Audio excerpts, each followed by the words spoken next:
À l'intérieur d'une faille dimensionnelle, 3 membres du groupe de héros, Goran, Eric et Lac, étaient engagés dans un combat depuis plusieurs mois d'affilée, et ils étaient enfin parvenus à infliger des dégâts significatifs, en sectionnant le bras du Seigneur Démon et en le forçant à battre en retraite pour l'instant. Goran est un peu déçu de ne pas avoir pu tuer le Seigneur Démon sur le coup, mais avec une blessure de ce genre, le Seigneur Démon ne lancera pas de nouvelles attaques de sitôt, ils pensent donc qu'ils peuvent enfin se reposer tranquillement et retourner voir leur famille. Parce que cette bataille a traîné bien plus longtemps que prévu, à tel point qu'Eric a manqué la naissance de son enfant, et que Goran craint que sa fille ne se souvienne plus de son visage, Lac, lui, n'a pas ce genre de souci, puisqu'il n'a jamais eu ne serait-ce qu'une petite amie, et encore moins une famille. La seule chose qui ait jamais vraiment compté pour Lac, c'est sa recherche, alors il dit qu'il n'a pas envie de fonder une famille, mais les autres lui disent qu'il devrait essayer, parce qu'avoir des gens qui vous attendent à la maison rend la victoire et la survie au combat bien plus précieuse. Cependant, dire cela à voix haute a probablement porté la poisse, car une seconde plus tard, les trois sont confrontés à une horde massive de démons, et ils sont absolument terrifiés, car ils n'avaient aucune idée qu'il en restait autant. Impossible de partir comme ça, alors Goran et Eric se préparent tous les deux à se battre jusqu'à leur dernier souffle, mais Lac a une autre idée en tête. Il n'a peut-être pas voulu de famille, mais il comprend à quel point les familles de Goran et Eric sont importantes pour eux, et les chances qu'ils survivent tous à une bataille comme celle-ci, alors qu'ils sont déjà épuisés par les combats précédents, sont minces, alors il veut au moins s'assurer qu'ils pourront rentrer chez eux, même s'il doit rester derrière. Il dit à Eric et Goran de lui laisser les choses ici, mais les deux refusent catégoriquement, car ils ne peuvent pas abandonner leur ami. Cependant, Lac leur rappelle que le Seigneur Démon n'a pas encore été vaincu, et bien qu'il ait été blessé, quand il se rétablira, ils auront besoin de la force du héros pour le retenir, alors ils ne peuvent pas mourir ici. Goran comprend le raisonnement de Lac, mais même si cela peut être vrai pour un héros comme Eric, Goran n'est qu'un guerrier, alors s'il dit qu'il va rester et se battre, Lac lui rappelle alors qu'il a une fille à la maison dont il doit s'occuper, alors il ne devrait pas s'inquiéter pour lui. Eric et Goran refusent toujours d'abandonner leur ami, et Lac s'attendait à une telle réaction, alors il utilise sa magie pour créer un mur de roche afin de sceller l'entrée de la grotte et empêcher Eric et Goran de défoncer le passage. Il crie à Lac à travers le mur de ne pas faire de bêtises, tout en essayant de franchir la barrière, mais en vain, et de l'autre côté, Lac se lance tête baissée dans la bataille contre les démons. Plusieurs jours passent, et Lac a réussi à survivre jusqu'ici, mais il approche de sa limite, et pour empirer les choses, il est pris au dépourvu par l'un des généraux démons, qui commence alors à drainer le mana de Lac avec une compétence de toucher drainant. Ce seul contact élimine une grande partie des réserves de mana de Lac, il n'y a donc aucun moyen qu'il puisse continuer à se battre ainsi. Heureusement pour Lac, il possède une compétence d'apprentissage qui lui permet d'apprendre toute compétence utilisée contre lui, il est donc capable de copier la compétence de toucher drainant et de l'utiliser pour drainer autant d'énergie que possible du général démon, ce qui réduit ce dernier en poussière. Ayant acquis la compétence de toucher drainant, les chances de survie de Lac semblent bien meilleures maintenant, puisqu'il a un moyen de récupérer en plein combat, et il va certainement en avoir besoin, car il sait qu'il lui faudra une éternité pour traverser cette énorme horde de démons. Lac continue de se battre pendant des semaines et des mois sans la moindre pause, et il a déjà perdu la notion du temps après être resté si longtemps sous terre. Chaque fois qu'il manque d'énergie, il utilise le toucher drainant sur l'un des démons pour récupérer, et chaque fois qu'il a sommeil, il lance un sort appelé marionnette sur lui-même pour forcer son corps à continuer le combat même lorsqu'il est inconscient. De cette manière, il est devenu moins un humain et plus une machine à tuer sans cervelle dont le seul but est d'éliminer tous les démons, et 10 ans plus tard, Lac est sur le point d'atteindre cet objectif. Il a déjà éliminé la grande majorité de l'armée démoniaque, et maintenant le seul restant est le roi démon lui-même. La magie de feu du roi démon n'est pas une blague, alors Lac prévoit de réduire la distance et d'utiliser le toucher drainant sur lui pour récupérer un peu d'abord, mais le roi démon s'y attend déjà, donc au moment où Lac entre en contact avec son corps, il utilise la magie pour annuler son toucher drainant. Cela laisse Lac incapable de se soigner, et si les choses continuent ainsi, il ne faudra que peu de temps avant qu'il ne s'épuise. Il échange quelques coups de plus avec le Seigneur Démon, et le Seigneur Démon finit par briser la lame de Lac, mais il dit qu'il n'en a pas vraiment besoin, puisqu'il est de toute façon un mage, et il procède à lancer un sort de flamme infernale directement sur le roi démon. Le sort parvient en fait à étourdir le roi démon, alors Lac s'approche et lance un autre sort de flamme infernale juste devant le corps du Seigneur Démon. Cette fois, le Seigneur Démon utilise la magie pour se défendre contre les flammes, mais à ce moment-là, Lac lance simultanément le sort de toucher drainant, et le Seigneur Démon n'est pas capable de se défendre contre les deux en même temps. Il se retrouve donc bloqué dans une impasse où Lac draine constamment l'énergie du roi démon pour maintenir son sort de flamme infernale, et Lac est prêt à rester là aussi longtemps qu'il le faudra pour vaincre le roi démon. Lac a maintenu ses sorts pendant d'innombrables jours jusqu'à ce qu'il ait enfin vidé toutes les réserves de mana du Seigneur Démon, et lorsqu'il a enfin repris conscience et réalisé qu'il avait réellement gagné, il a saisi l'épée du roi démon et a célébré sa victoire. Maintenant qu'il avait vaincu le roi démon, il pouvait enfin rentrer chez lui, mais il y a un petit problème à cela, puisqu'il ne sait pas où il se trouve actuellement. Il suppose qu'il finira probablement par tomber sur une ville s'il suit la route, mais il a perdu sa carte d'aventurier et tous ses effets personnels pendant le combat, il n'a donc aucun moyen de s'identifier. Lac finit par arriver à la capitale royale, et il trouve qu'elle a l'air très différente de la dernière fois qu'il l'a vue, mais il n'y prête pas trop attention et décide d'y entrer. Cependant, il a oublié qu'il portait toujours l'épée du seigneur démon, alors quand les gardes le voient, ils paniquent et lui disent de s'arrêter. Lac s'arrête et leur demande si quelque chose ne va pas, et voyant que Lac n'a pas d'intention malveillante, les gardes attribuent cela à une simple étourderie innocente et l'aident à envelopper son épée pour qu'il n'effraie pas les gens en ville. Ils ont même eu la gentillesse de lui donner des vêtements de rechange qu'ils avaient sous la main, et Lac est reconnaissant pour ce geste gentil, car il n'avait pas d'argent pour acheter de nouveaux vêtements pour le moment. Il commence alors à marcher dans la ville, et la première chose qu'il veut faire est de passer chez Goran pour voir comment lui et sa famille vont, mais quand il arrive, il trouve un immense manoir. Il frappe à la grille et demande à voir Goran, mais le majordome de Goran lui demande s'il a un rendez-vous, et Lac n'en a pas, alors il dit qu'il ne pourra pas rencontrer Goran aujourd'hui. Lac lui dit qu'il est sûr que Goran voudra faire une exception pour un vieil ami, mais quand le majordome l'entend dire cela, il suppose que Lac n'est qu'un arnaqueur essayant d'usurper l'identité du grand saint Lac, alors il lui dit de dégager, et Lac n'a d'autre choix que de partir. Alors qu'il marche dans la ville, il aperçoit par hasard une statue géante, et il ne se souvient pas quelle était la dernière fois qu'il était dans la capitale, alors il demande à un passant au hasard qui c'est. L'homme est d'abord choqué que Lac ne sache pas qui est la statue, mais après l'avoir regardée, il suppose que Lac est un gamin de la campagne qui n'a jamais appris cela, alors il explique que voici une statue du grand saint Lac, l'homme dont le sacrifice noble a sauvé le monde entier à lui seul. Lac est complètement abasourdi, car il n'avait aucune idée qu'il était devenu si célèbre, et c'est aussi un énorme problème pour lui, car si tout le monde croit qu'il est mort il y a 10 ans, il va avoir du mal à vérifier son identité. Après tout, qui croirait qu'il a réussi à survivre et à se battre sans arrêt pendant 10 ans? Pour l'instant, il se rend juste à la guilde pour voir ce qu'il peut faire pour sa réinscription d'aventurier, mais alors qu'il s'apprête à parler à la réceptionniste, Goran apparaît soudainement à sa recherche, les larmes aux yeux, attrape Lac et l'entraîne dans une pièce privée. Il avait entendu parler de la visite de Lac chez lui, alors il est venu voir par lui-même, et il a reconnu Lac dès qu'il l'a vu. Il dit qu'il est si heureux de l'avoir de retour, et Lac est surpris de voir à quel point Goran a vieilli maintenant, mais Goran dit que cela fait 10 ans, donc bien sûr qu'il a l'air plus vieux. Il apporte un plat de nourriture à Lac, car il dit qu'il a vraiment faim, et Lac est ravi de pouvoir enfin manger de la vraie nourriture, car tout le temps où il était bloqué dans le combat, il se sustentait grâce à l'énergie drainée des démons, mais son estomac était toujours vide. Cependant, après avoir entendu cela, Goran l'arrête et dit à Lac que ce n'est pas une bonne idée d'en faire trop avec de la nourriture solide s'il n'a vraiment pas mangé depuis 10 ans. Il demande à son majordome d'aller chercher à Lac une bouillie de riz qui sera facile à digérer, et peu de temps après,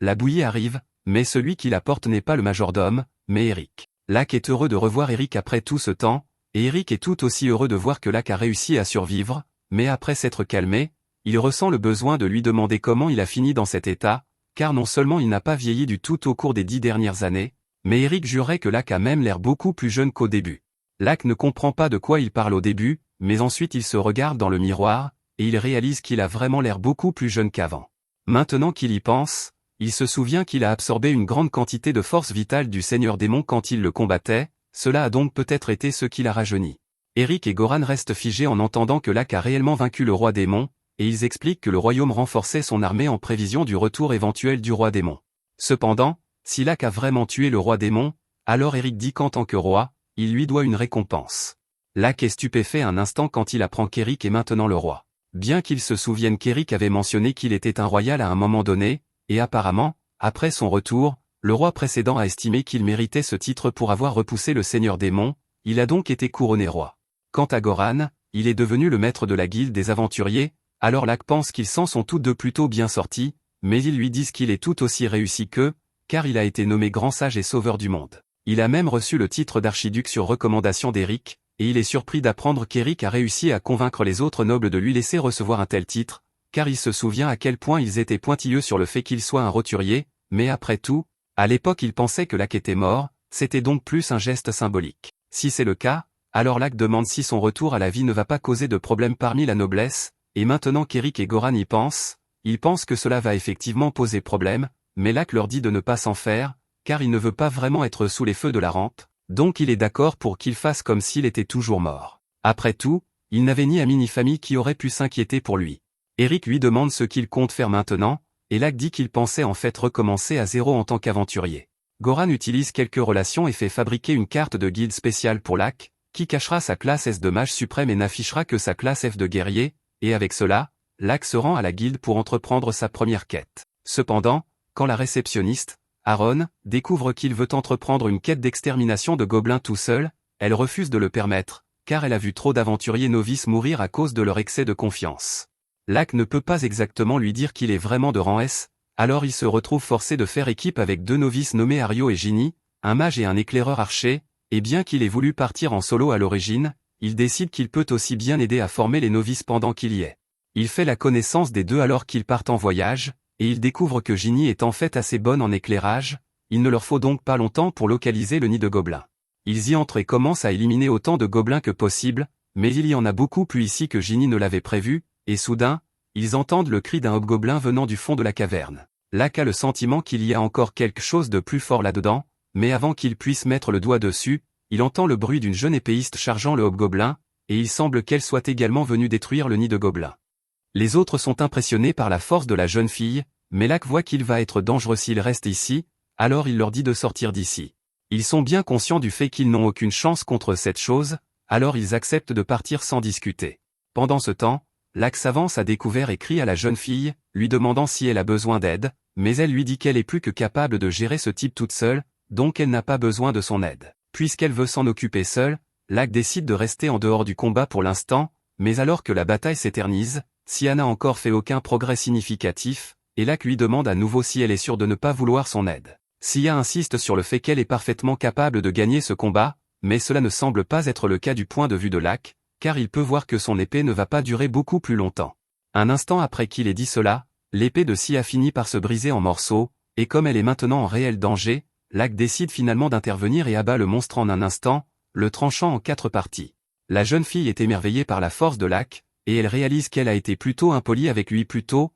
alors elle redresse sa posture et se présente formellement comme la fille de Danton, le chef de la tribu des bêtes de l'Est. Elle remercie ensuite Lac de lui avoir sauvé la vie et lui demande qui il est, ce à quoi Lac déclare fièrement qu'il n'est qu'un aventurier de rang F. Sia traite immédiatement Lac de menteur, car il est impossible qu'il soit un aventurier de rang F alors qu'il est si fort, mais il sort alors sa carte de guilde pour prouver qu'il est vraiment de rang F. Elle demande comment c'est possible, puisqu'il est bien trop puissant pour être de rang F, mais Lac dit que c'est une longue histoire. Il demande ensuite à Sia quel est son rang, et elle l'informe qu'elle est de rang B, mais après avoir découvert que Lac est si fort, elle a un peu honte d'elle-même de lui avoir dit de rester en dehors du combat plus tôt. Lac lui dit qu'elle n'a pas à s'inquiéter pour ça, puisqu'il sait qu'elle n'a dit ça que parce qu'elle pensait qu'il était un aventurier débutant et qu'elle ne voulait pas qu'il se blesse, et compte tenu de ce qu'elle savait à ce moment-là, c'était la bonne décision à prendre. Cela mis à part, Lac lui demande si elle peut lui parler du monstre qui se cache plus profondément dans la grotte, et Sia se fige un peu en entendant cette question. Lac l'avait entendu appeler le seigneur gobelin un sous-fifre plus tôt, et cela doit signifier qu'il y a quelque chose d'encore plus puissant que lui par ici, donc il veut s'en occuper. Sa mission était peut-être simplement d'exterminer les gobelins, mais s'il y a quelque chose ici qui pourrait représenter une menace pour les villageois des environs, alors il veut y mettre fin. Sia dit à Lac que vaincre le monstre ne va pas être aussi simple, car ce à quoi ils font face est un seigneur vampire. Lac réfléchit à ce qu'il sait des seigneurs vampires, et avec leur vitalité incroyablement élevée et leur capacité à se transformer, il peut voir que cela va vraiment être un adversaire problématique, mais si Sia savait qu'il y avait un seigneur vampire ici depuis le début, alors Lac demande pourquoi elle a pris la peine d'essayer de le combattre en premier lieu, car c'est définitivement trop fort pour qu'elle puisse le battre. Après tout, elle avait tellement de mal contre le seigneur gobelin plus tôt. Sia était bien consciente de la façon dont le rapport de force était déséquilibré, mais elle a quand même insisté pour le combattre, car c'est quelque chose sur lequel elle ne peut pas reculer. Lac n'est pas vraiment intéressé par l'histoire de Sia, alors il décide d'en rester là et de ne pas poser de questions supplémentaires, mais Sia décide de lui raconter son histoire quand même. Elle explique que sa famille est issue d'une longue lignée de chasseurs de vampires, et il y a quelque temps, ils chassaient un groupe particulier de vampires, et ils avaient presque gagné la bataille, à tel point qu'il ne restait plus qu'un seul vampire, mais comme le chef était blessé, ils ont été forcés de battre en retraite, laissant ce dernier s'échapper, et ce dernier se trouvait être le seigneur vampire qui se cache dans ces grottes. Elle veut restaurer l'honneur de sa famille en éliminant le vampire une fois pour toutes. Si c'est le cas, alors Lac demande ce qui se passe si lui, en tant qu'étranger, l'aidait à vaincre le seigneur vampire, puisqu'il suppose qu'une telle chose l'empêcherait de restaurer l'honneur de sa tribu comme elle le voulait, mais Sia lui dit en réalité que peu importe qui tue le vampire, tant qu'il meurt, donc elle est autorisée à accepter de l'aide. Dans ce cas, Lac lui tend son épée et lui dit de l'utiliser, puisqu'elle ne peut pas se battre sans arme, et quand elle demande ce qu'il va utiliser s'il lui donne son épée, Lac lui dit de ne pas s'inquiéter, car il est encore assez fort à main nue. Au début, Sia suppose que Lac doit bluffer en disant qu'il peut se battre à main nue et qu'il voulait juste trouver une excuse pour la laisser affronter le seigneur vampire pour son honneur, mais en réalité, Lac est vraiment fort à main nue, car il parvient à réduire complètement en miettes les quelques gobelins qu'il croise d'un seul coup de poing ou de pied. Sia n'arrive pas à croire à quel point Lac est fort, et Lac se souvient de ce qu'il ressentait à l'époque où il combattait encore avec les autres. Ils étaient tous les deux anormalement forts comparés à lui, donc ils ne pouvaient pas faire grand-chose à part lancer des sorts depuis l'arrière. Cependant, après avoir affronté l'armée du roi démon pendant 10 ans, il a été forcé de maîtriser les arts martiaux s'il voulait survivre, donc ce niveau est normal pour lui maintenant. Ils finissent par arriver dans la salle du seigneur vampire, et le seigneur vampire ricane à leur entrée, car il reconnaît Sia et lui dit qu'elle vise beaucoup trop haut si elle pense pouvoir le vaincre comme ça. Il a fallu tout ce que son père avait pour simplement égratigner le seigneur vampire, donc il n'y a aucun moyen que Sia puisse lui faire quoi que ce soit. Cependant, il veut la remercier de lui avoir fait la faveur d'amener un humain jusqu'ici. Le charme vampirique du vampire ne fonctionne pas sur les hommes bêtes, mais il est très efficace sur les humains, alors il tente immédiatement de lancer le sort sur Lac. Pendant qu'il fait cela, soudainement, les yeux de Lac deviennent vitreux, et le vampire suppose qu'il a dû déjà tomber sous son contrôle et lui ordonne d'avancer. Lac commence à marcher vers le vampire, et pendant qu'il fait cela, le vampire demande à Sia si elle préfère mourir de ses mains ou de celles de son ami, mais alors qu'il dit cela, soudainement, Lac tire son poing en arrière et frappe le vampire en plein visage. Il venait de faire semblant d'être sous le sort pour pouvoir s'approcher et attaquer, et le vampire n'a aucune idée de la façon dont Lac a réussi à résister au sort de charme, mais Lac dit simplement qu'il a toujours eu une très haute résistance aux affaiblissements, donc il n'est pas surpris que cela n'ait pas fonctionné. Le vampire est une fois de plus choqué, car il n'arrive pas à croire que la résistance naturelle de Lac ait suffi à vaincre l'hypnose d'un seigneur vampire, mais à ce sujet, Lac ne pense pas vraiment que le vampire mérite de s'appeler seigneur vampire, car rien de ce qu'il a montré jusqu'à présent n'est impressionnant. Lac dit simplement ce qu'il pense ici, mais le vampire prend énormément offense à cela et s'en prend à Lac, alors Lac l'envoie d'un coup de pied dans un mur. Cela rend le vampire encore plus en colère qu'il ne l'était déjà, alors il tente d'utiliser la magie pour aspirer la force vitale de Lac, mais Lac le voit venir et saute en l'air pour éviter d'être touché, avant d'activer un sort de super vitesse pour foncer droit devant le vampire. Maintenant qu'il est à portée, il commence à utiliser le toucher drainant sur le vampire pour l'affaiblir considérablement, le réduisant à l'état de simple coquille desséchée qui peut à peine parler. Le vampire n'arrive pas à croire qu'il a réellement perdu contre un humain, et il tente de s'échapper en se transformant en nuée de chauve-souris, mais Sia refuse de le laisser lui filer entre les doigts une seconde fois, alors elle s'élance et tranche le vampire en deux. Grâce aux propriétés spéciales de l'épée du seigneur démon, le vampire est incapable de régénérer comme d'habitude, et il finit par se réduire en poussière sur le sol. Après la mort du vampire, Sia remercie Lac de lui avoir laissé utiliser son épée et la lui rend, mais elle mentionne qu'elle a ressenti un étrange pouvoir émanant d'elle, et elle demande à Lac s'il a une idée de ce que c'était. Lac fait semblant d'ignorer et lui dit qu'elle a dû imaginer cela, car il ne veut pas révéler que cette épée appartenait en réalité au seigneur démon. Sia se dirige ensuite vers le tas de cendres du vampire et commence à y fouiller, alors Lac lui demande ce qu'elle fait,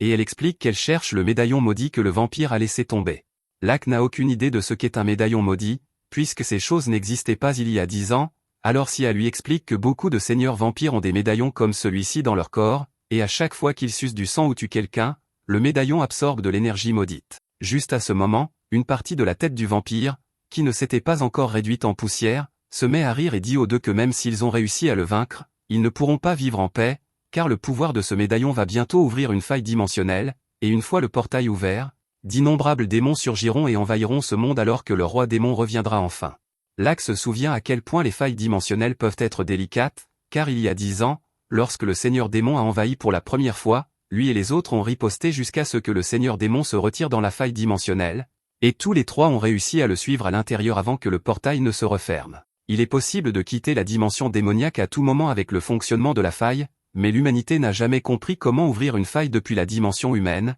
c'est pourquoi les autres n'ont jamais pu revenir aider Lac pendant toutes ces années. L'idée qu'une autre faille s'ouvre est très désagréable pour Lac, alors il tranche nonchalamment le médaillon en deux avec l'épée du seigneur démon, et l'épée absorbe l'énergie maudite, ce qui signifie qu'aucune faille ne s'ouvrira de sitôt. Le vampire n'arrive pas à croire ce qu'il vient de voir, mais Lac continue en lui disant que même si une autre faille dimensionnelle s'ouvrait, aucun démon n'en sortirait, car il les a déjà tous tués. Le vampire est horrifié d'entendre cela, mais maintenant qu'il fait vraiment attention, il réalise que l'épée qu'utilise Lac est l'épée du seigneur démon, et c'est là que cela lui vient enfin à l'esprit que Lak doit être le grand sage. Cependant, Lak ne veut pas que Sia découvre cela, alors il achève le vampire avant qu'il ne puisse dire un mot de plus. Lak essaie ensuite de changer de sujet en s'excusant auprès de Sia d'avoir coupé le médaillon en deux, et elle lui dit que ce n'est pas un problème, mais surtout, elle a entendu le vampire appeler Lak le grand sage tout à l'heure, et maintenant qu'elle y pense, cela expliquerait pourquoi Lak est si anormalement fort. Elle lui demande s'il est vraiment le grand sage, et au début, Lak essaie de le nier, mais il est finalement forcé d'avouer sa véritable identité. Il lui demande simplement de garder le secret pour lui, car il ne veut pas que le monde découvre qu'il est toujours en vie, et Sia jure que personne ne le saura jamais par elle. Après cela, il retourne à la guilde pour faire un rapport sur ce qui s'est passé lors de leur mission aujourd'hui, et la réceptionniste est choquée qu'ils aient réussi à obtenir autant de noyaux de gobelins, mais c'est simplement parce qu'il y avait plus de gobelins que prévu initialement. Il rapporte également ce qui s'est passé avec le seigneur vampire à la guilde, mais alors qu'ils partent, Sia demande à Lak s'il pourrait parler directement à Goran et lui raconter ce qui s'est passé. Lak demande pourquoi, puisqu'ils l'ont déjà signalé à la guilde, alors Sia lui dit qu'elle craint qu'il ne soit trop tard pour agir au moment où la guilde vérifiera l'histoire et la rapportera à Goran. Lak comprend son point de vue, donc quand il retourne au domaine de Goran, il lui montre la moitié du médaillon et le met au courant de tout ce qui s'est passé. Lak a pu empêcher un autre portail de s'ouvrir, mais le vampire a mentionné quelque chose à propos d'un dieu noir à un moment donné, et cela pourrait indiquer une autre invasion potentielle, donc ils doivent se préparer. Goran remercie Lak pour les informations et dit qu'il fera chercher l'origine du médaillon, car cela pourrait leur donner des indices sur les failles dimensionnelles, mais en attendant, il veut remercier Lak d'avoir pris soin de ses aventuriers débutants, car s'il n'avait pas été là, il ne serait jamais sorti vivant. Lak dit qu'il n'y a pas besoin de le remercier, et il s'apprête à partir, mais alors qu'il ouvre la porte, il trouve la fille de Goran, Célie, debout là. Goran pense que c'est l'occasion parfaite de présenter Lak à elle, mais avant qu'il ne puisse le faire, elle bougonne et s'en va. Lak demande ce que c'était que cette histoire, car on dirait vraiment qu'elle ne l'aime pas pour une raison quelconque, mais Goran suppose que son attitude doit être dirigée vers lui, car elle est en colère contre lui pour ne pas l'avoir laissé devenir aventurière. Il sait que Célie est compétente, mais être aventurière est une entreprise vraiment dangereuse, donc il voulait attendre que sa femme revienne de son voyage d'affaires pour qu'il puisse en discuter en famille, mais avec la façon dont Célie se comporte ces derniers temps, Goran a le sentiment qu'elle pourrait bien s'inscrire comme aventurière de son propre chef, et il ne peut pas exactement l'en empêcher. Alors il dit qu'il a une faveur à demander à Lak, il aimerait que Lak garde un œil sur Célie pour s'assurer qu'elle ne se mette pas en danger. Lak accepte de le faire, mais il a toujours le sentiment que Célie ne l'aime pas pour une raison quelconque. Le lendemain matin, il découvre pourquoi, car pendant le petit déjeuner, Célie prend soudainement la parole et accuse Lak d'être le fils illégitime secret de son père. Lak n'a aucune idée de la façon dont elle est arrivée à la conclusion qu'il est le fils illégitime de Goran, mais Célie pense que tout cela a parfaitement du sens. Après tout, Goran a justement fait venir Lak alors que sa femme était en voyage d'affaires. Il semble inhabituellement heureux depuis que Lak est revenu, et pendant qu'il était parti pour son voyage de 3 jours, Goran s'inquiétait sans cesse pour lui. Lak admet que cela semble un peu suspect, mais il ne peut pas laisser Célie continuer à penser que Goran a trompé sa femme, alors il essaie de dissiper le malentendu et d'expliquer qu'il n'est pas le fils de Goran et qu'il est en réalité bien plus âgé qu'il n'en a l'air. Cependant, Célie en déduit simplement que Lak doit être son grand frère. Dans une ultime tentative pour dissiper le malentendu, Lak décide de lui montrer sa carte d'aventurier pour prouver qu'il n'a pas le même nom de famille que Goran. Cependant, à travers une série d'acrobaties mentales, Célie en arrive à la conclusion que Goran n'a probablement pas encore reconnu Lak comme son fils, et elle se sent maintenant mal pour lui, alors elle promet de convaincre son père de reconnaître Lak. Elle est sûre que sa mère va être absolument furieuse quand elle l'apprendra, et Lak ne veut pas ruiner le mariage de son meilleur ami à cause d'un malentendu, alors il finit par décider de dire toute la vérité à Célie avant qu'elle n'aille raconter à tout le monde qu'il est le fils de Goran. Il demande au majordome de la famille de quitter la pièce un instant, et après qu'il soit parti, il sort sa carte de guilde et annule temporairement le masquage que Goran y avait mis, révélant qu'il est en réalité le grand sage de rang. Célie reste sans voix quand elle réalise que Lak est le grand sage qui a sauvé le monde, et Lak continue en expliquant qu'il vient juste de revenir de la faille dimensionnelle il y a quelques jours, ce qui explique pourquoi Goran était si content de le voir. Cependant, bien que Célie croit maintenant que Lak est le grand sage, elle en déduit d'une manière ou d'une autre que le grand sage a toujours été son frère, et Lak commence à en avoir assez, alors il crie sur Célie pour qu'elle se taise et l'écoute. Après une longue explication, Célie comprend enfin que Lak n'a aucun lien de parenté avec elle, et que Goran n'a trompé sa femme avec personne, et elle s'excuse d'avoir tiré des conclusions hâtives, mais Lak est juste soulagé qu'elle ait enfin compris. Avec une imagination aussi débordante, Lak comprend pourquoi Goran hésite tant à la laisser devenir aventurière, mais cela signifie aussi qu'elle a une forte volonté, donc pour voir de quoi elle est faite, Lak demande à Célie si elle aimerait partir à l'aventure avec lui. Célie s'était déjà enregistrée comme aventurière dans le dos de Goran à ce moment-là, donc si Locke ne l'avait pas invitée à l'accompagner sur une mission relativement sûre, elle aurait fini par accepter une mission par elle-même à un moment donné. Ils arrivent bientôt au village qui a fait la demande auprès de la guilde, et d'après ce qu'ils ont appris du chef du village, on a récemment aperçu toutes sortes de bêtes mythiques, y compris des hydres, des chimères et même des dragons. Pourtant, il n'y a encore eu aucune victime humaine. Le fait qu'un dragon soit impliqué rendrait normalement cette quête bien plus élevée que le rang E, mais comme aucun humain n'a été blessé, cela amène Locke à croire que le dragon, ainsi que les autres bêtes mythiques, doivent tous être des illusions.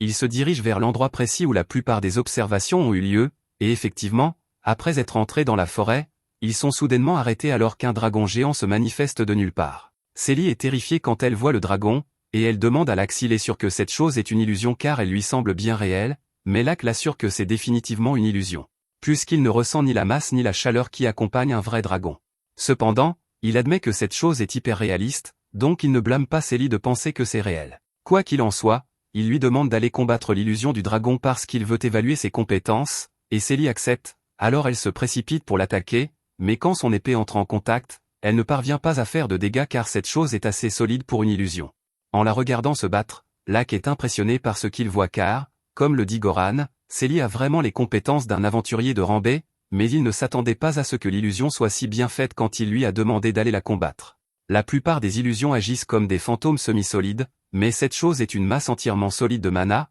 c'est pourquoi Célie n'arrive pas à la détruire. Le dragon commence alors à préparer une explosion de feu, et Célie ne le remarque pas à temps pour s'écarter, alors elle se retrouve engloutie par des flammes imaginaires, et à ce moment-là, Locke décide d'intervenir, alors il s'élève dans les airs et vole juste à côté du dragon avant d'utiliser sa compétence à prendre pour copier la magie d'illusion car il est sûr qu'elle lui sera utile plus tard, et maintenant que c'est fait, il utilise toucher drainant sur le dragon, et comme le dragon est une masse solide de mana, son toucher drainant l'absorbe complètement. Maintenant que le dragon a disparu, Locke regarde Célie, qui roule toujours par terre parce qu'elle pense être en feu, et il lui dit qu'elle peut se lever maintenant. Célie est surprise de voir qu'elle n'a pas été brûlée du tout, mais Locke lui rappelle que le dragon n'était qu'une illusion, donc bien sûr, le feu était aussi faux, mais il explique que des situations comme celle-ci sont la raison pour laquelle il n'est pas conseillé d'attaquer une illusion de front, et qu'elle devrait plutôt se concentrer sur la recherche du lanceur d'illusions en premier, et d'ailleurs, Locke crie dans la forêt pour demander au lanceur d'illusions de se montrer car il veut lui parler.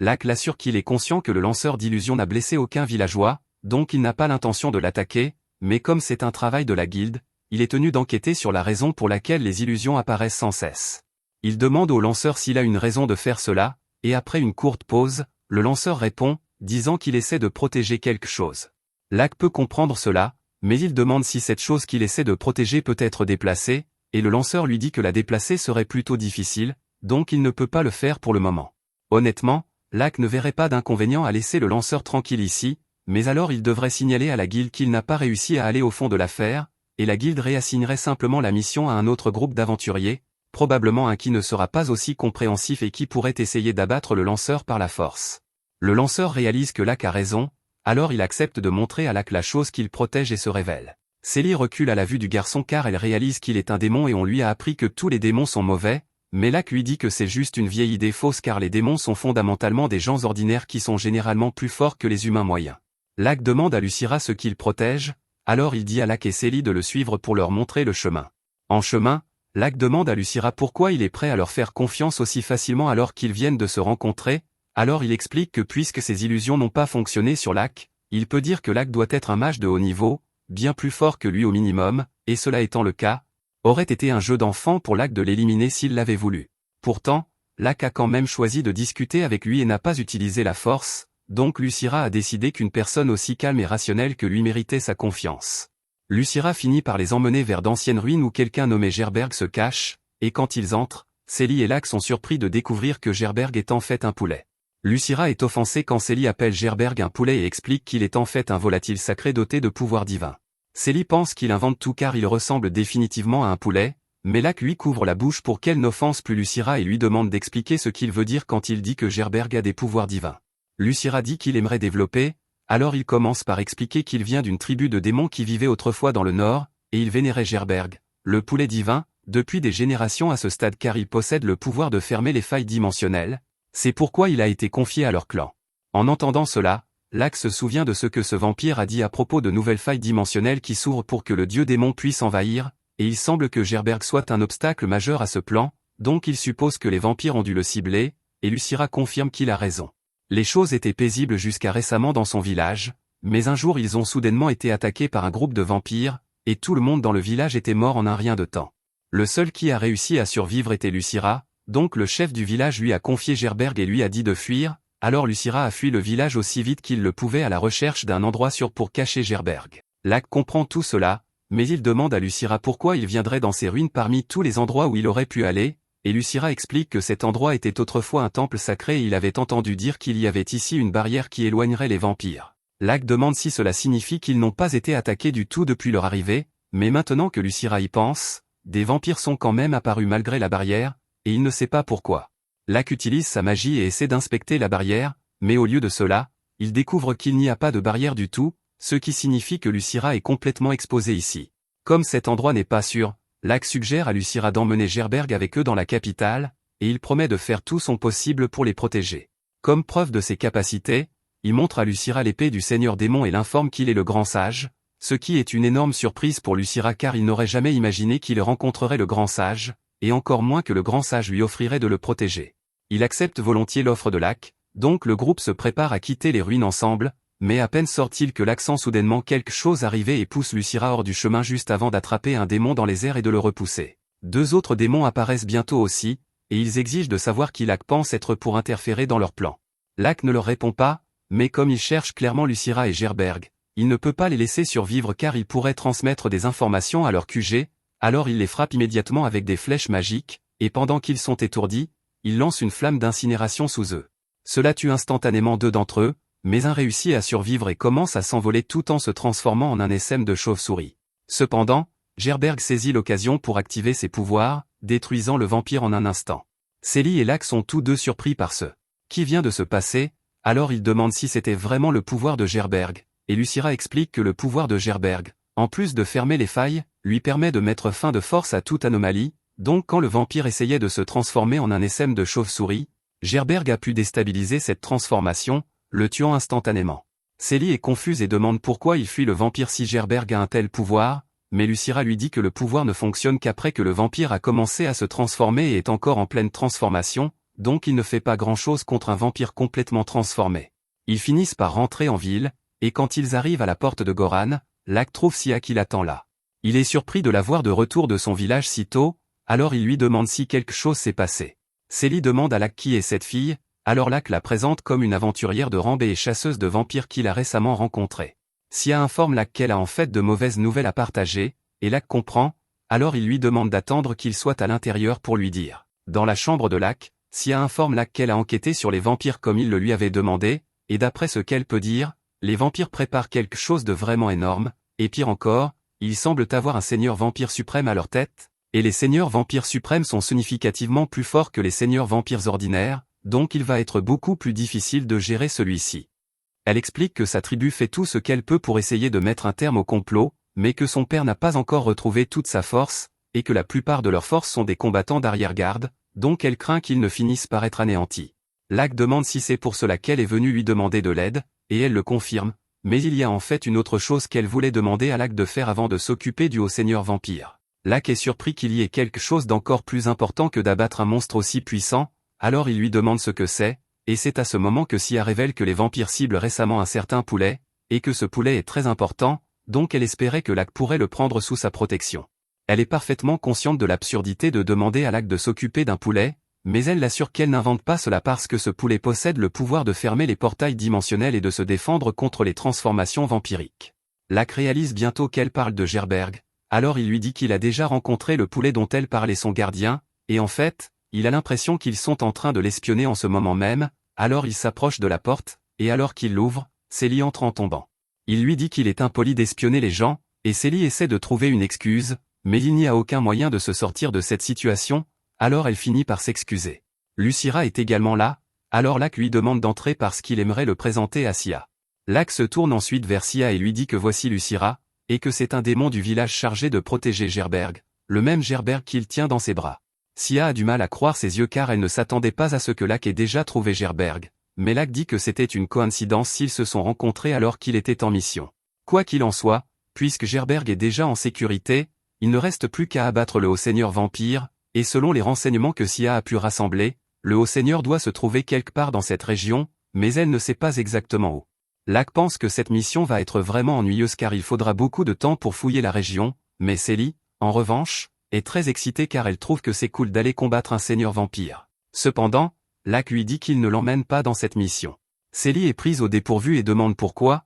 alors Locke lui dit que c'est tout simplement trop dangereux pour quelqu'un de son niveau de participer à une mission comme celle-ci. Célie dit que ce n'est pas juste puisque Sia va avec lui et qu'ils sont à peu près égaux en force, mais Locke lui dit que c'est différent parce que, selon les lois de la tribu de Sia, elle est en quelque sorte obligée d'y aller, mais Locke n'est pas à l'aise à l'idée de mettre la fille de son ami dans ce genre de danger. Pour la réconforter, il lui dit qu'il a encore un travail important pour elle et demande à Célie de veiller sur Gerberg pendant son absence. Après tout, il ne peut pas vraiment emmener Gerberg avec lui jusqu'à la porte de l'ennemi. La capitale dispose d'une barrière solide, donc il n'aura pas à s'inquiéter que des vampires de niveau seigneur puissent entrer pour cibler Gerberg, mais il dit à Célie que, même avec la barrière, il a besoin de quelqu'un ici pour veiller sur lui pendant son absence. Célie était d'abord contrariée d'être laissée pour compte, mais maintenant que Locke présente les choses ainsi, elle a le sentiment d'avoir une mission spéciale à accomplir, alors elle accepte de rester et de garder Gerberg pour Locke. À ce moment-là, Goran rentre enfin à la maison, et quand Célie le voit, elle fond en larmes et s'excuse pour la froideur qu'elle a eue envers lui ces derniers jours, et Goran est content que Célie ne soit plus fâchée contre lui, mais il lui dit qu'il n'y a pas besoin de pleurer car cela ne l'a pas tant dérangé que ça. Il est un peu curieux de savoir ce qui l'a mise en colère contre lui au départ, alors il demande à Célie, et elle explique qu'elle pensait que Locke était son enfant illégitime, et quand Goran entend cela, il recrache sa boisson car il n'arrive pas à croire qu'elle ait imaginé une idée aussi ridicule. Si Célie se promenait avec ce genre d'idée en tête, Goran commence à s'inquiéter qu'elle ait pu causer beaucoup de problèmes à Locke, et il se tourne vers Locke pour s'excuser au nom de sa fille. Il dit qu'il ne sait pas pourquoi Célie aime toujours sauter à des conclusions aléatoires, mais Locke est sûr qu'elle a hérité cela de Goran car il se souvient de nombreuses fois où il a dû gérer les malentendus de Goran lorsqu'ils voyageaient ensemble. Goran commence vraiment à reconsidérer l'idée de laisser Célie devenir aventurière car, à ce rythme, elle pourrait se faire piéger par quelqu'un, mais Locke lui dit qu'il n'y a pas de souci à se faire car il sera là pour surveiller Célie et s'assurer qu'elle ne se retrouve pas en difficulté. Goran est extrêmement heureux d'entendre cela, alors il serre Locke dans ses bras et le remercie abondamment, mais à ce moment-là, Célie revient, et quand elle voit Goran serrer Locke dans ses bras, elle saute à une autre conclusion erronée, alors Locke et Goran sont obligés de passer l'heure suivante à lui expliquer qu'elle a encore tort. Après avoir enfin réussi à faire comprendre le message à Célie, il est temps de revenir au sujet principal, alors Goran demande plus de détails sur la situation des vampires dont Locke avait parlé plus tôt. Locke l'informe que, selon Sia, il y a un haut-seigneur vampire qui tire les ficelles ici, et Goran est choqué en entendant cela car la présence d'un haut-seigneur rend la situation beaucoup plus compliquée. Locke dit qu'ils doivent trouver un moyen d'assurer la sécurité de Gerberg pendant qu'ils attaquent le château du haut-seigneur vampire, et Goran est d'accord, mais puisqu'il avait entendu que Gerberg possède le pouvoir de détruire les vampires, il demande s'ils peuvent lui demander de les aider à vaincre le seigneur vampire, mais malheureusement, ce ne sera pas possible. Lucira explique que le pouvoir de Gerberg ne fonctionne sur les vampires que lorsqu'ils sont en pleine transformation, et bien que sa capacité puisse encore être utile au combat, se battre tout en protégeant Gerberg est bien trop risqué car, si quelque chose tourne mal, l'ennemi pourrait capturer Gerberg. Et il ne voudrait vraiment pas que Gerberg tombe entre les mains des vampires, car si un vampire boit le sang d'un Sarafel, il absorbera tellement d'énergie maudite que le médaillon qu'il porte ouvrira immédiatement une faille dimensionnelle, permettant au dieu démon d'arriver. Locke et les autres sont choqués d'apprendre cela car ils ne savaient pas que les enjeux étaient si élevés, et maintenant ils ne peuvent définitivement pas emmener Gerberg près du champ de bataille, mais ils doivent encore trouver un endroit sûr pour le garder. À ce moment-là, Goran suggère qu'il pourrait demander de l'aide à Eric, et alors qu'il dit cela, Locke se souvient qu'Eric est maintenant le roi, donc s'il lui explique la situation, il ne devrait avoir aucun mal à protéger Gerberg au palais royal. Goran envoie immédiatement un messager au palais pour informer Eric qu'ils arrivent, et un peu plus tard, ils arrivent tous au palais royal et sont dirigés vers une salle d'attente. Un peu plus tard, Eric entre avec ses deux filles, Marie et Charlotte, et il les a amenées parce qu'elles meurent d'envie de rencontrer Locke depuis qu'Eric leur a dit qu'il était revenu. Locke est heureux de rencontrer les enfants de son cher ami, et Marie est tellement excitée car Locke est son héros, et elle a grandi en entendant tant d'histoires sur lui. Elle demande même à Locke de signer son livre d'images sur lui, mais Locke est stupéfait quand elle dit cela car il n'avait aucune idée qu'il avait des produits dérivés. Sia est surprise que Locke ne connaisse pas les livres d'images alors qu'ils sont si célèbres, mais après tout, il est logique qu'il ne soit pas au courant puisqu'il n'a pas été présent ces 10 dernières années. Tout le monde lui explique que pratiquement tous les enfants du royaume ont grandi en entendant des histoires sur les exploits héroïques de Locke, et son livre d'images est pratiquement un incontournable domestique à ce stade, et même Gerberg adore ce livre. Même si cela montre à quel point les gens aiment et respectent Lac, ils trouvent quand même un peu étrange d'avoir une base de fans aussi semblable à un culte. À ce moment-là, Marie s'approche de Lucira et lui demande s'il est acceptable qu'elle touche Gerberg car il a l'air si duveteux et câlin, et Gerberg ne semble pas y voir d'inconvénient, alors Lucira la laisse le toucher autant qu'elle veut, et Charlotte se joint à elle. Elles s'amusent beaucoup toutes les deux, mais il y a encore beaucoup de choses à discuter, alors Goran demande à Célie d'emmener Marie et Charlotte dans une autre pièce et de jouer avec elles pendant un moment. Une fois qu'elles sont parties, Eric remercie Lac d'avoir pris le temps de rencontrer ces petites filles car elles avaient vraiment hâte de le rencontrer,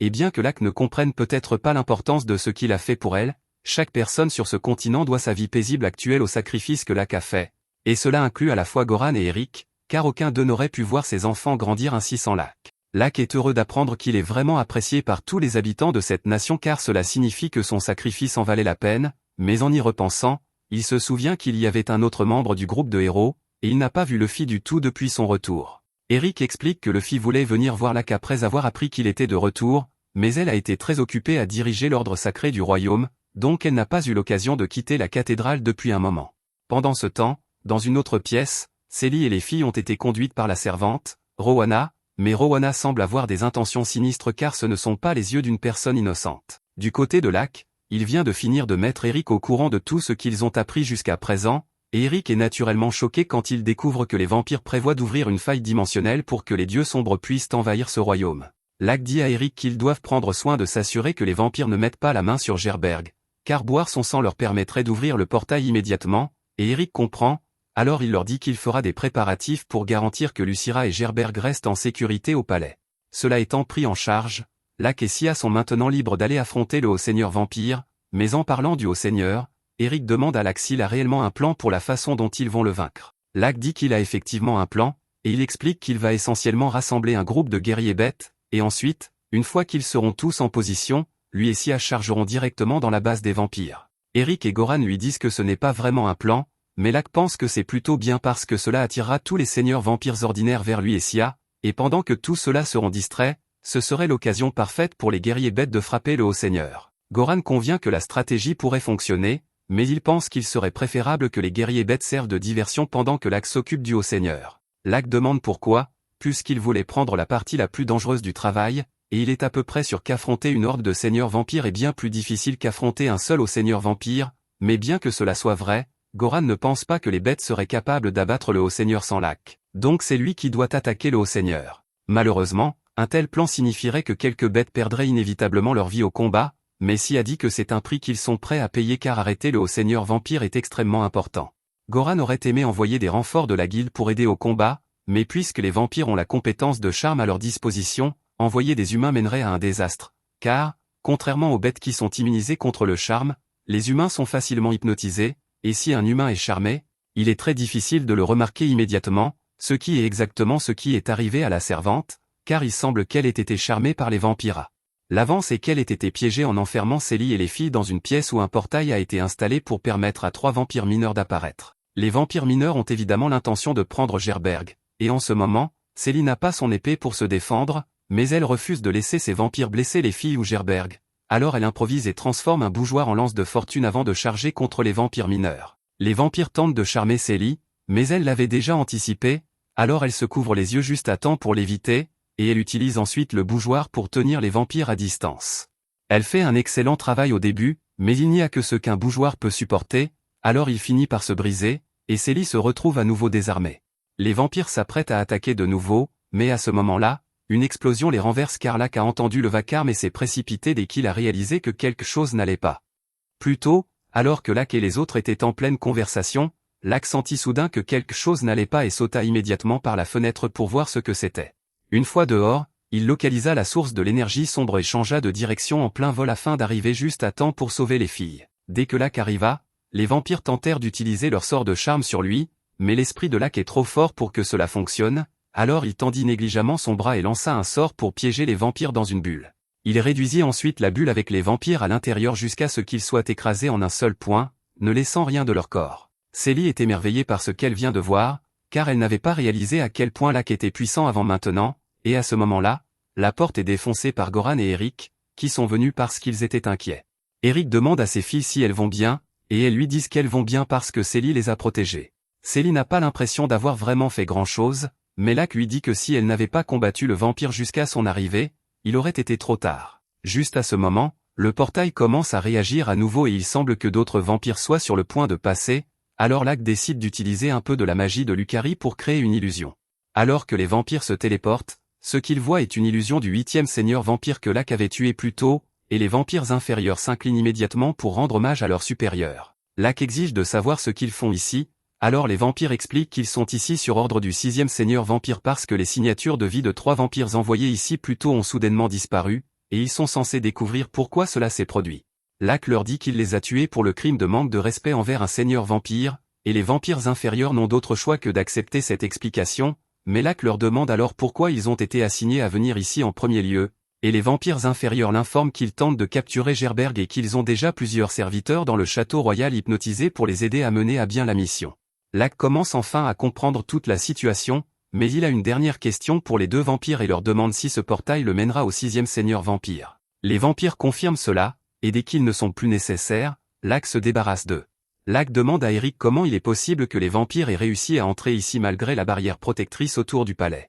S'il est vrai que la barrière empêche normalement la création d'un portail ici, il est toujours possible de faire entrer clandestinement un portail préfabriqué, et à ce propos, Lac dit à Eric qu'il devrait probablement s'occuper d'arrêter les serviteurs qui ont été compromis, en commençant par Rona puisque c'est elle qui a apporté le plateau avec le portail dessus. Pendant ce temps, Lac prévoit de traverser le portail et d'affronter le 6e vampire, alors il demande à Goran de le détruire une fois qu'il sera passé pour qu'aucun autre vampire ne puisse traverser. Lac se dirige alors droit vers le portail, et une fois de l'autre côté, il se précipite immédiatement vers la salle du trône du 6e seigneur vampire avant d'enfoncer la porte. Le seigneur vampire et ses sujets sont pris par surprise, et quelques vampires inférieurs tentent de charger Lac, mais ils ne font pas le poids face à lui, et en un rien de temps, le seul restant est le 6e seigneur vampire. Le seigneur vampire dégaine son épée et se heurte à Lac, mais il réalise bientôt que Lac est bien au-dessus de ses forces en termes de puissance et de compétences, et avant qu'il ne s'en rende compte, il a été tranché en 2. Le vampire exige de savoir qui est Lac car il n'a jamais entendu parler d'un humain aussi fort auparavant,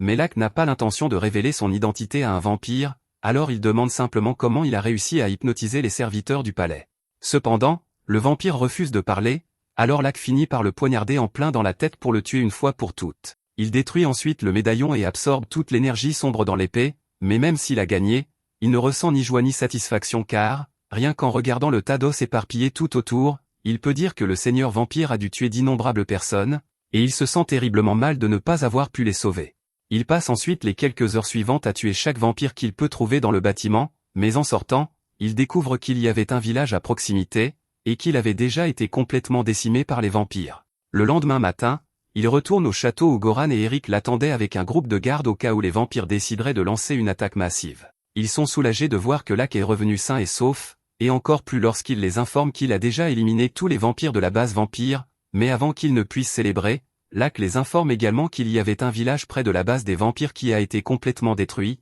et il est rongé par la culpabilité car s'il avait appris le plan des vampires plus tôt, il aurait peut-être pu sauver ces personnes, mais Goran lui dit que si quelqu'un est à blâmer ici, c'est lui. Parce qu'en tant que maître de guilde, il était censé assurer la sécurité de ses villageois. Il promet d'envoyer quelqu'un au village dès que possible pour organiser des enterrements dignes pour tous les villageois qui y sont morts, et en attendant, ils doivent discuter de ce qu'ils ont appris. Ils ont déjà arrêté Rona, et heureusement, le fait d'être hypnotisé est quelque chose qui peut être inversé, donc elle devrait éventuellement revenir à la normale, mais il y avait quelques serviteurs qui avaient déjà été transformés en vampires à part entière, donc ces personnes n'ont pas pu être sauvées. Si les vampires ont réussi à compromettre autant de serviteurs, Eric craint que le château ne soit pas assez sûr pour protéger Gerberg après tout, ils devront donc peut-être trouver un nouvel endroit pour le cacher, mais Lac l'interrompt et dit que cela ne sera pas nécessaire car il prévoit d'abattre le grand seigneur vampire pour en finir une fois pour toutes. Eric pense que c'est une bonne idée puisqu'éliminer le meneur résoudrait la plupart de leurs problèmes, et bien que ce soit certainement dangereux, Goran est également favorable à cette idée. Lac est surpris de les entendre dire cela car cela donne presque l'impression qu'ils ont l'intention de se joindre à lui pour la mission, mais Goran lui dit que la meilleure façon d'assurer le succès de leur attaque est que tous les trois s'associent à nouveau pour l'exécuter. Lac demande si c'est vraiment acceptable puisqu'Eric a un royaume à gérer et Goran doit maintenir la guilde en marche, mais Eric dit que dans le pire des cas, il peut toujours faire hériter le trône à son frère, et Goran dit que la guilde pourrait simplement nommer un nouveau maître de guilde, mais personne d'autre ne peut les remplacer en ce qui concerne le groupe de héros, donc combattre aux côtés de Lac est prioritaire. Célie dit également qu'elle veut venir, Mais Goran rejette immédiatement l'idée car, pour être franc, Célie n'a pas ce qu'il faut pour suivre leur rythme, et sa présence ne ferait que les gêner. Célie veut argumenter, mais elle sait qu'il a raison sur le fait qu'elle est trop faible pour affronter un grand seigneur. Cependant, Lak intervient et suggère que Goran pourrait donner l'une de ses épées à Célie. À utiliser car, d'après ce qu'il a vu, Célie a un style de combat similaire au sien, et bien qu'elle ne soit pas assez forte pour aider au combat contre le grand seigneur,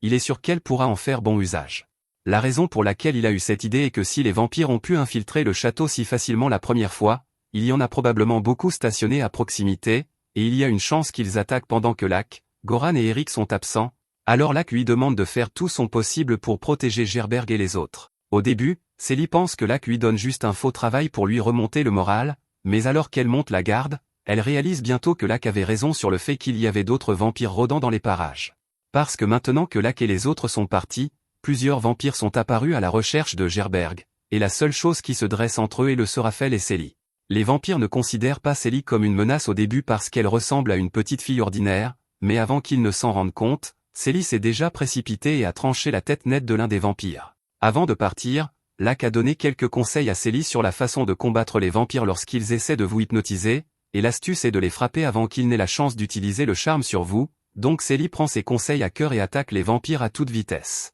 Après tout, maintenant qu'elle a une vraie arme, les battre n'est pas un problème pour elle. Les vampires réalisent qu'ils n'ont aucune chance contre Célie, alors ils tentent de s'attaquer directement à Gerberg, mais alors qu'il s'approche de l'Ultra, il ouvre la cage pour révéler que Gerberg n'est pas réellement à l'intérieur et utilise sa magie d'illusion pour couvrir les vampires de flammes et Lucor, ce qui les immobilise complètement car ils sont convaincus qu'ils sont en feu. Pendant ce temps, Célie se prépare à continuer le combat de toutes ses forces car elle veut être à la hauteur des attentes de Lak envers elle. Pendant que cela se passe, nous apprenons que Lak et les autres ont en fait emmené Gerberg avec eux. C'est un peu risqué d'emmener Gerberg avec eux à la base des vampires, mais c'est leur meilleure option pour le moment car ils voulaient distraire tous les vampires inférieurs en leur faisant croire que Gerberg est toujours au château. Lak prévoit de protéger Gerberg de toutes ses forces pour s'assurer qu'aucun mal ne lui arrive, mais cela mis à part, Erik est surpris d'apprendre que la base des vampires est située si près du royaume. Ils savent qu'elle se trouve quelque part dans ces montagnes, mais retrouver son emplacement exact ne va pas être facile. Juste à ce moment, le groupe entend du bruit dans les buissons,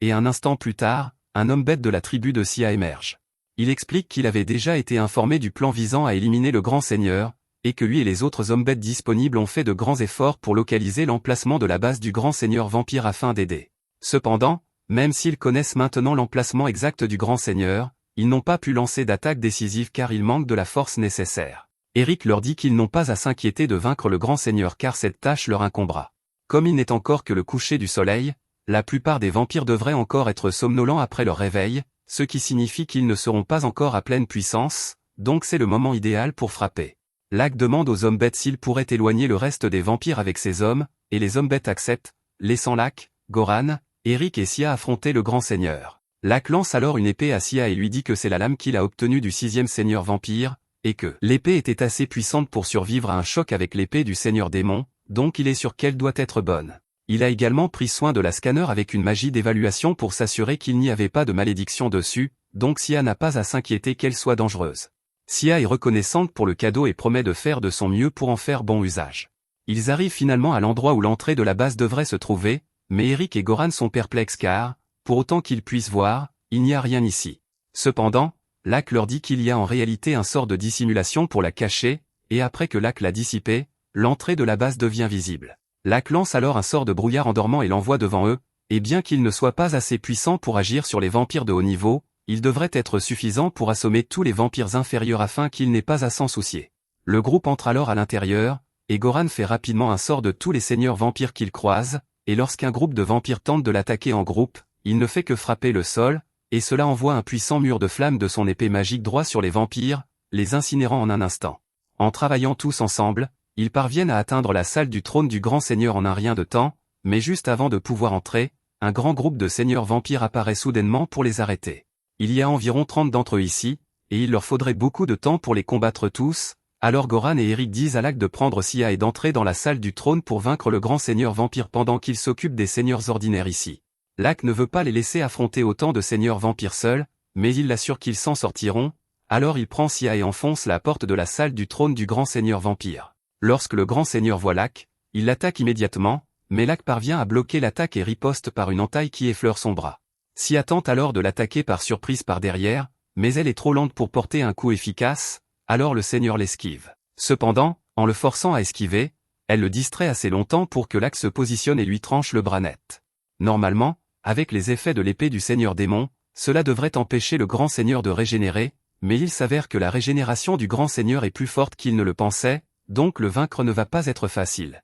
Goran et Erik sont encore occupés à combattre les vampires à l'extérieur pour gagner du temps, et Goran semble vraiment prendre goût à la chose, mais Erik l'avertit de ne pas trop s'éloigner, car ils pourraient être séparés. Goran lui dit qu'il ne veut tout simplement pas laisser le roi de la nation faire tout le travail tout seul. Malheureusement, pendant que Goran était occupé par son combat, une vampire a réussi à s'approcher d'Erik par surprise et à lui mordre le cou. Normalement, cela aurait immédiatement transformé Erik en vampire, mais, à la stupéfaction de la vampire, il ne s'est absolument rien passé. En effet, en tant que héros, il est naturellement résistant à la fois au poison et à l'hypnose, donc rien de ce qu'une vampire tente ne fonctionne sur lui. Il achève ensuite la vampire, et lui et Goran continuent à tenir le fort. Au même moment, Lak est toujours engagé dans un combat contre le Haut-Seigneur. Les mouvements du Haut-Seigneur sont devenus plus lents qu'avant, donc Lak pense que la blessure à son bras plutôt n'a pas dû guérir complètement, et si c'est le cas, lui et Sia ont de bonnes chances de le vaincre maintenant. Lak donne le signal à Sia de porter un nouveau coup au Haut-Seigneur et, comme la dernière fois, cela le distrait assez longtemps pour que Lak le surprenne avec une attaque par drain touché. Cela affaiblit davantage le Haut-Seigneur, alors Lak saisit l'opportunité et utilise son épée pour trancher le Haut-Seigneur en deux. Lorsque le Haut-Seigneur tente de s'enfuir en se transformant en chauve-souris, Gerberg active son pouvoir pour arrêter la transformation. Le Haut-Seigneur reconnaît immédiatement le pouvoir du Sorafel, et il est sincèrement surpris que le destin ose amener le Sorafel qu'il recherche jusque dans son antre. Lak dit que cela n'a pas d'importance, car il ne laissera jamais le Haut-Seigneur mettre la main sur Gerberg, mais le Haut-Seigneur lui dit que son excès de confiance causera sa perte. Le Haut-Seigneur sort alors son médaillon de sa bouche et utilise l'énergie noire qu'il contient pour ériger une barrière autour d'eux. Soudain, Lak et Sia ressentent une pression immense qui pèse sur eux de toutes parts, et Lak ne comprend pas ce qui la cause. Le vampire explique qu'il s'agit de leur version d'une barrière sacrée. Normalement, une barrière sacrée restreint les mouvements de toutes les créatures impies, et plus elles sont puissantes, plus les effets de la barrière sont grands. Une barrière impie comme celle-ci fait de même, mais cette fois, la cible de l'effet de la barrière est Lak. Lak peut à peine bouger ses membres à cause de la pression, mais s'il n'agit pas bientôt, le vampire va lui prendre Gerberg. Il active sa compétence de marionnette pour forcer son corps à bouger et s'éloigner du vampire, son objectif étant de détruire le cristal d'énergie noire qui crée cette barrière, mais le vampire ne va évidemment pas rester là à le regarder faire. Lak va donc avoir besoin d'une distraction. Sia comprend la mission et utilise ses dernières forces pour se mettre debout et frapper le Haut-Seigneur. Elle ne réussit qu'à égratigner la joue du Haut-Seigneur, mais cela suffit amplement pour l'irriter au point qu'il se tourne vers Sia et la frappe avec un sort à bout portant dans la poitrine. Normalement, une telle attaque l'aurait tuée, mais, grâce à une magie de protection que Lak avait placée sur elle, elle survit, et Lak profite de l'ouverture pour frapper le cristal de mana sombre. Cependant, avant que le cristal ne soit brisé, le vampire réussit à attraper l'épée de Lak et à l'arrêter en plein élan. Sous les effets de la barrière, Lak n'est pas assez fort pour vaincre le vampire dans un duel de force, alors le Haut-Seigneur lui dit d'abandonner et de lui remettre Gerberg. Mais à ce moment précis, Lak remarque que son épée commence à entailler la main du vampire. Alors que le vampire se tourne vers le cristal noir, il est choqué de découvrir qu'il existe une barrière sacrée localisée autour de lui. Il ne comprend pas comment Lak a pu faire cela, mais ce dernier a un vieil ami dans l'église, alors demander une faveur n'est pas un problème. Les effets de la barrière sombre étant annulés, Lak peut enfin retrouver toute sa force et procède à trancher le Haut-Seigneur en deux sur le champ. Le Haut-Seigneur tente de s'enfuir en se transformant à nouveau, mais Gerberg l'en empêche, et il finit par se réduire en poussière. Maintenant que le combat est terminé, Lak demande à Sia si elle va bien, et elle lui répond que, grâce à son sort de protection, elle n'a que des égratignures mineures. Il est temps pour eux de partir, mais d'abord, Lak veut jeter un coup d'œil à la cage qu'il a vue plus tôt, et il découvre qu'il y a un chien à l'intérieur. Sia le reconnaît comme une bête sacrée descendant du même peuple qu'elle, et elle suppose que les vampires l'ont kidnappé pour mener des expériences, afin de comprendre ce qui cause l'immunité de la bête à l'hypnose des vampires. Si le loup est une bête sacrée, Lak pense qu'il devrait le libérer, alors il ouvre la cage et dit au loup qu'il est libre de partir, mais il remarque alors que le loup est en fait endormi. Sia lui rappelle qu'il a lancé un sort de sommeil pour assommer tous les vampires de bas niveau dans la grotte avant d'entrer, ce qui a probablement assommé le loup aussi. Dans ce cas, Lak lance un sort de dissipation sur le loup pour le réveiller, mais dès que le loup reprend conscience, il attaque immédiatement Lak, car il ne comprend pas ce qui se passe. Lak utilise la magie pour se défendre et dit à Sia de calmer le loup avant qu'il ne le morde. Sia explique alors au loup que tous les vampires ont disparu, qu'il n'a donc rien à craindre, et que c'est Lak qui l'a sauvé. Après avoir entendu cela, Le loup se calme enfin et se sent mal d'avoir attaqué Lac sans raison, mais Lac lui dit que cela ne le dérange pas, car il n'y a pas eu de mal. Maintenant que le loup est en sécurité, Lac lui dit qu'il est libre d'aller où il veut et de faire ce qui lui plaît, et que pour lui, sa mission ici est terminée. Il retourne donc à l'extérieur pour retrouver Goran et Eric, qui viennent eux aussi de finir avec les vampires dehors. Ils sortent alors ensemble, où les hommes bêtes de la tribu de Sia les attendent, et tous acclamant Lac et les autres, car grâce à eux, ils ont pu vaincre un au seigneur vampire, un exploit qui enthousiasme tout le monde. Eric dit à Lac qu'il est la star du spectacle aujourd'hui et qu'il devrait leur dire quelque chose, mais Lac n'a pas vraiment envie d'attirer autant l'attention sur lui, alors il demande à Eric de faire un discours à sa place, puisqu'il est le roi. Eric s'adresse alors à tous et les félicite pour la victoire du jour, car rien de tout cela n'aurait été possible sans l'aide de chacun d'entre eux, alors ils doivent être fiers d'eux, et ils poussent tous un cri de guerre retentissant pour célébrer. Après cela, le groupe commence à rentrer chez lui, mais Goran remarque qu'ils ont un suiveur derrière eux, et il s'agit ni plus ni moins du loup que Lac a sauvé. Lac s'approche donc de lui et lui demande ce qu'il fait là, puisqu'il est maintenant libre de faire ce qu'il veut. Cependant, on dirait que le loup veut rester aux côtés de Lac. Lac n'est pas trop sûr de l'idée de garder le loup comme animal de compagnie, mais Goran et Eric pensent tous les deux que c'est une bonne idée, car le loup n'a probablement plus de famille où retourner, et Lac pourrait avoir besoin de compagnie. Puisqu'ils le disent ainsi, Lac décide d'essayer et demande au loup s'il est sûr de vouloir venir avec lui. Le loup aboie avec enthousiasme, ce que Lac interprète comme un oui, alors il dit que, à partir de maintenant, le loup peut se considérer comme faisant partie de sa famille. Le groupe finit par retourner au château, et les deux filles d'Eric sont contentes de voir qu'ils sont rentrés sains et saufs.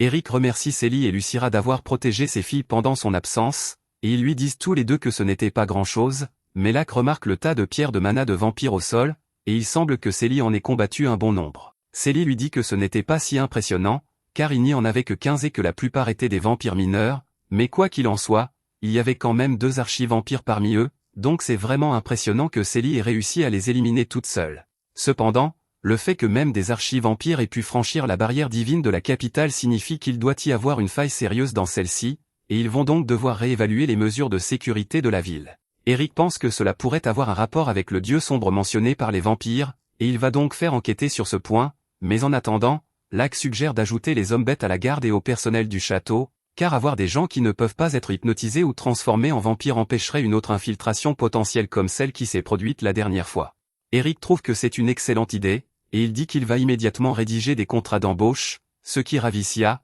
car elle sait que ce sera un honneur pour les hommes bêtes d'être employés par le roi lui-même. Eric mentionne également qu'il veillera à donner aux hommes bêtes une récompense appropriée pour leur bravoure aujourd'hui, mais, en parlant de récompense, Lac est le plus méritant, puisqu'il a vaincu le Haut-Seigneur, alors il demande à Lac de nommer tout ce qu'il veut et ce sera fait. Lac ne pense à rien en particulier pour l'instant, mais puisqu'il a maintenant de nouveaux amis, il pense qu'il est temps qu'il ait sa propre maison, car il ne peut pas rester éternellement dans le manoir de Goran. Eric promet d'organiser une maison convenable pour Lac dès que possible. Pendant ce temps, en bas dans la ville, une petite fille regarde un stand de viande de rue parce qu'elle meurt de faim, mais elle n'a pas d'argent, donc elle ne peut pas s'en acheter. Elle essaie de manger un fruit quelconque trouvé dans un arbre, mais il est à peu près immangeable, alors elle est obligée de rester affamée, et, pire encore, elle est constamment poursuivie par 2 hommes qui tentent de l'enlever. Un peu plus tard, la nouvelle maison de Lac est prête, alors Goran l'emmène pour qu'il puisse emménager immédiatement. Lac est un peu surpris, car il ne s'attendait pas à une maison aussi grande,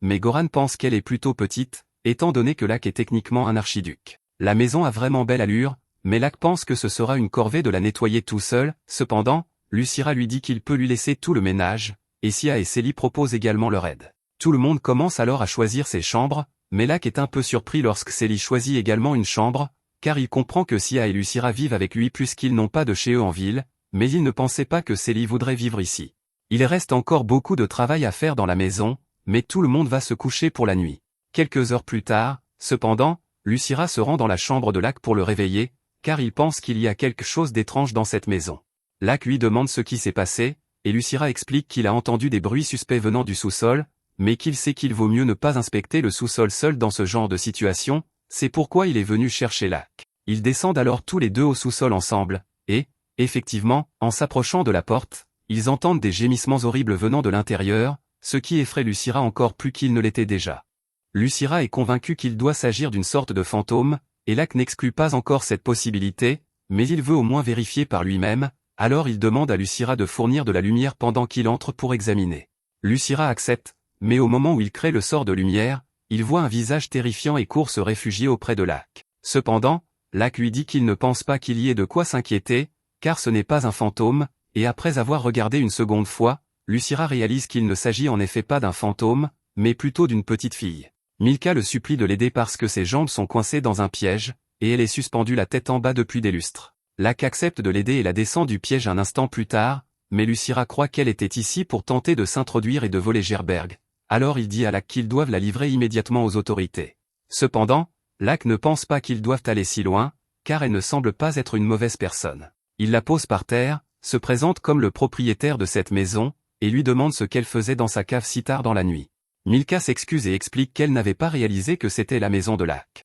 Elle croyait que cet endroit était abandonné et cherchait simplement un endroit où dormir pour la nuit, donc elle ne leur voulait vraiment aucun mal. Le fait que Milka doive chercher un endroit où dormir fait se demander à Lac où sont ses parents, mais Milka explique que ses parents sont morts depuis longtemps. Son grand-père s'occupait d'elle, mais il est récemment décédé lui aussi, alors elle est désormais seule. Lac demande pourquoi elle ne peut pas rester dans la maison qu'appartenait à son grand-père, mais apparemment, le grand-père de Milka a été piégé pour contracter une dette, donc quand il est mort, les recouvreurs de dettes sont venus réclamer. Lac demande si cela signifie que Milka est en fuite parce qu'elle craint que ces types ne la prennent et ne la vendent comme esclave pour de l'argent, mais Milka lui dit que ce n'était pas le problème. Être vendu comme esclave n'arrive plus vraiment, car après qu'Eric a accédé au trône, l'une des premières choses qu'il a faites a été d'abolir complètement l'esclavage. Quoi qu'il en soit, Milka cherchait simplement un abri quand elle est tombée sur cet endroit, mais elle ne s'attendait pas à ce qu'il y ait des pièges dans la cave. Maintenant que Lac y pense, il n'a aucune idée de comment Milka a réussi à entrer dans sa cave, alors il lui demande comment elle est entrée ici,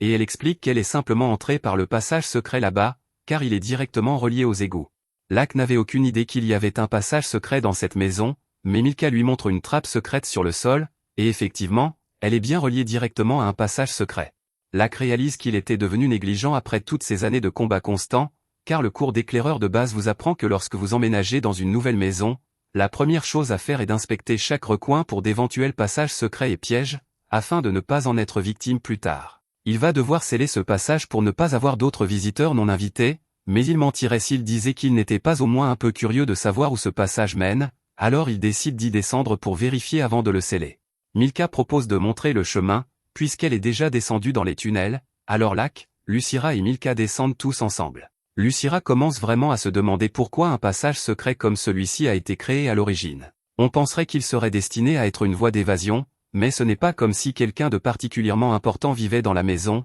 donc cela n'a aucun sens de chercher. Après avoir marché un petit moment, ils finissent par tomber sur le trou qui relie le passage secret aux égouts, et Milka explique que c'est par là qu'elle est entrée. Après avoir regardé le trou, Lac dit qu'il ne semble pas que le trou ait été fait intentionnellement, donc c'était probablement juste une section effondrée naturellement du passage secret. Ils pourront boucher le trou plus tard, mais pour l'instant, Lac est vraiment investi dans la découverte de l'endroit où mène le passage secret, alors il suggère qu'il continue. Cependant, il faudra probablement un certain temps avant d'atteindre le bout. Alors qu'il marche, Milka demande à Lac s'il serait prêt à la laisser dormir ici pendant un moment, puisqu'elle a toujours besoin d'un endroit où rester, et Lac lui demande si elle parle de dormir dans ce passage secret, ce que Milka confirme. Elle s'est dit que Lac ne verrait pas d'inconvénient, puisqu'il n'utilise pas le passage de toute façon, et ce serait génial pour elle, car elle doute que des adultes effrayants viennent ici, donc elle pourrait dormir en toute sécurité. Lac n'aime pas vraiment l'idée de laisser Milka dormir dans ce tunnel sombre et humide, mais il lui dit qu'ils peuvent discuter de cela après avoir découvert où mène ce tunnel d'abord.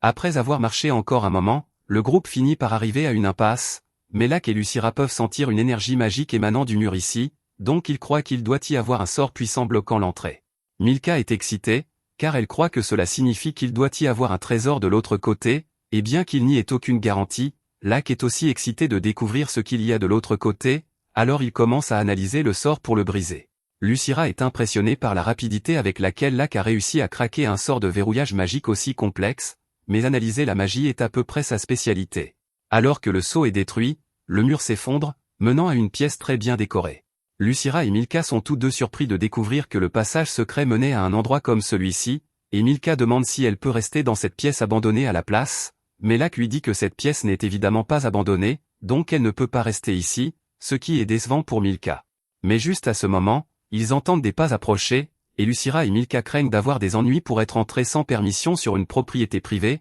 alors ils se cachent derrière le canapé. Lac, en revanche, n'a pas l'air trop inquiet. Un instant plus tard, la porte s'ouvre et Eric entre en trombe, exigeant de savoir qui ose s'introduire dans le château aussi tard dans la nuit, mais il est soulagé de voir que c'est juste Lak. Lak s'excuse d'avoir perturbé son sommeil, et il dit aux autres qu'ils peuvent sortir, car Eric ne va pas les faire arrêter ou quoi que ce soit. Lak a reconnu le papier peint de la pièce de la dernière fois qu'il était ici, ce qui lui a permis de savoir qu'ils étaient dans le château royal. Bien qu'il soit un peu surpris qu'Eric soit venu enquêter personnellement sur ce qu'il pensait être des intrus, car il pensait que ce genre de choses était normalement géré par les gardes du château. Eric explique que sa chambre est en fait juste à côté de cette pièce, et il se trouve qu'il a été le premier à réagir quand il a entendu du bruit. Lak passe les quelques minutes suivantes à mettre Eric au courant de ce qui a conduit à ce moment, mais il ne sait toujours pas pourquoi il y a un passage secret menant au château en premier lieu. Eric a une bonne idée de pourquoi il est là, bien qu'il admette que c'est une histoire un peu embarrassante. En gros, le grand-père d'Eric avait une maîtresse,